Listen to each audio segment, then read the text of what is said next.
Sage Wanderer here, coming at you from my van down by the river with my busted phone. It's busted. So, hey, I wanted to talk about Kavanagh. One of my faithful viewers suggested that I talk about this because everybody is talking about it. And I haven't been one of the people that's following this because, I don't know, I think, A, it's getting covered to death. Like, it's everywhere right now. Everybody's talking about it. Everyone's got an opinion. And I think many people in the conspiracy, or I won't even say conspiracy, the truther movement, have bought into this conspiracy that that Trump is having military tribunals or wants to have military tribunals, and that the other side knows it, and they're trying to stop Kavanagh because they don't want to be all rounded up and taken off to Guantanamo Bay. Well, if you want to know how I feel about that, just look at my video on the topic. But if that's not the center of your reasoning, then it's clear what's going on here.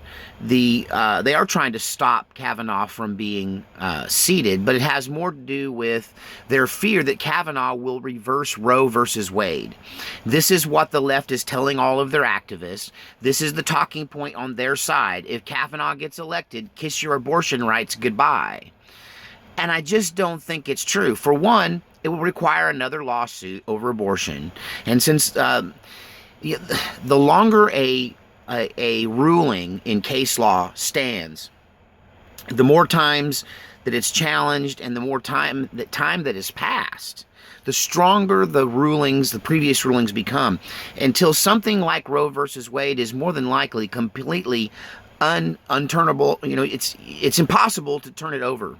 You'd be overturning too many previous cases that are built on this. This has been the law of the land for so long. I could do a video on how I don't think Roe versus Wade is reversible without some kind of constitutional restructuring and civil war.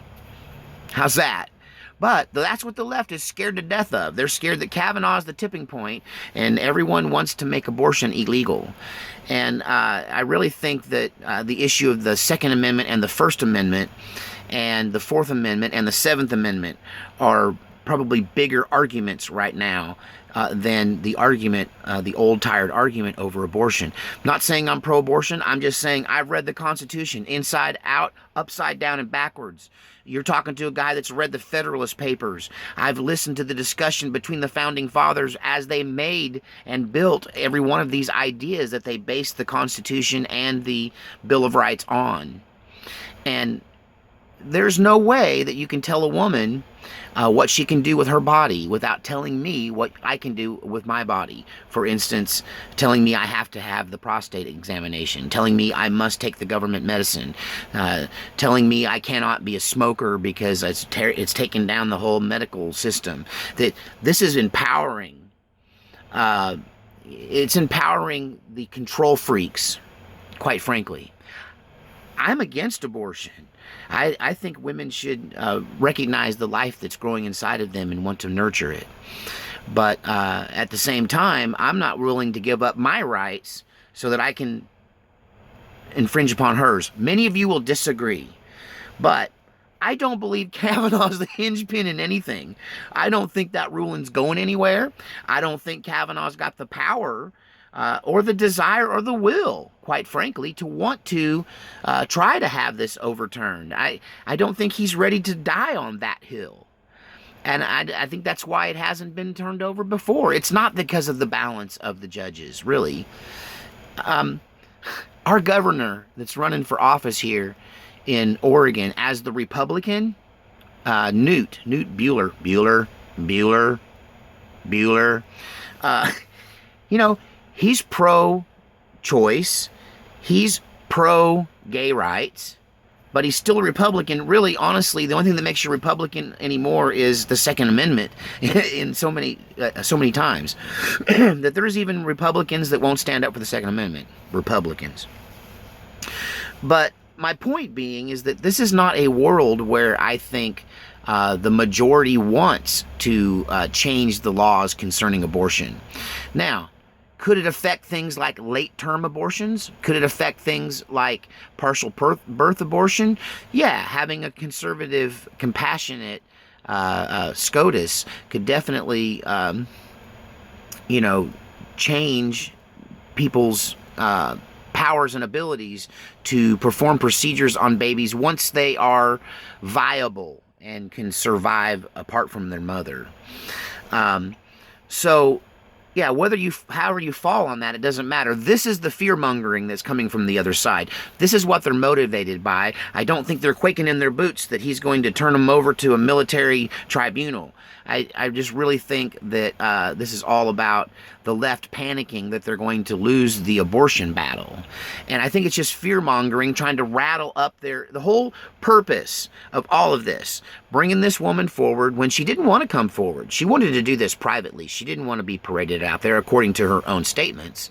And it seems to me like Senator Feinstein kind of used her as a gotcha October surprise a little early, and to try to, affect not just the nomination, but to rally up the troops. And she's using this woman. The left is using her. Do I believe her story? Well, let's just ask this one question.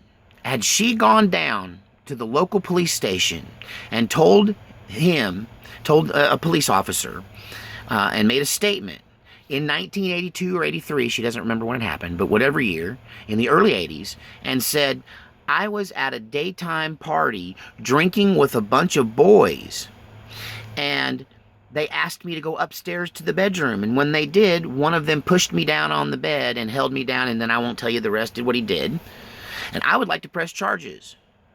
The policeman probably would have said, well, why don't we get the other people up here and involved, and we'll get it all. And they would have got them all in the room agreeing to admit that they were drinking, underage drinking, and then he would have arrested and ticketed them all under their own confession for drinking as minors, because that was against the law. But wrestling a girl and stealing second base, copping a feel, as they called it, back then was not a crime. And I have one problem with all of this. No one's stating that now, by today's measurements, in modern, hindsight's 2020, in modern retrospect, in our situation, from our perspective, what happened is criminal now. We don't allow that anymore, but back then that was considered horseplay. That if you wanted to arrest and charge now every 40 to 50-year-old man who wrestled around on a bed with a girl at a drunken party and tried to cop a feel, or tried to slip her out of her clothes, or tried to kiss her, if you wanted to round all them up and arrest them, there would be no people left, no male people left, and half of the women, half the lesbians would be in trouble too. Because what he described was something that it was kind of commonplace. And I don't think anybody would have thought a thing about it, what she described back then. Now, these other allegations of this gang rape stuff, hey, if there's any truth to that, then, I'm for the FBI investigation. Let them check it out. Then there's the question, do we trust the FBI? I mean, these are the people. This is the deep state. We're going to give the FBI the keys to SCOTUS? Now they get to decide whether, are they, is the FBI so corrupt that they would just absolutely help them frame up this SCOTUS like they're framing up the President of the United States? Would they frame a SCOTUS if they're willing to frame the POTUS? Do we trust the FBI? It makes me wish there was some other police force, some other more credible group that we could put in charge of this investigation. I'm afraid it could become a witch hunt. But what is other than trying to rally up the base for the 2018 November election that's coming up just right now, it's on us, we're in it. Other than trying to rally the base, what would be the purpose of wanting an FBI investigation? Maybe the fix is already in.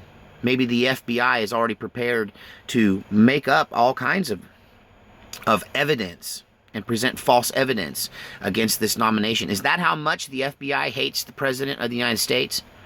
That they would do that to him and all of his associates? Well, I'll let you answer that question in the comment section. What do you think? Is this going to be another witch hunt? Is the FBI trustworthy? Are we too relaxed? You know, I was kind of relaxed when they issued Mueller the power to be the special counsel. I thought it might be an okay thing, and yeah, I've changed my opinion since then. So is this FBI investigation going to be bogus or real? And why couldn't they choose somebody else under the certain circumstances that we face now with the deep state? There's got to be a non-deep state investigative force that can look into this. I don't know. You tell me in the comments section. Talk to you later.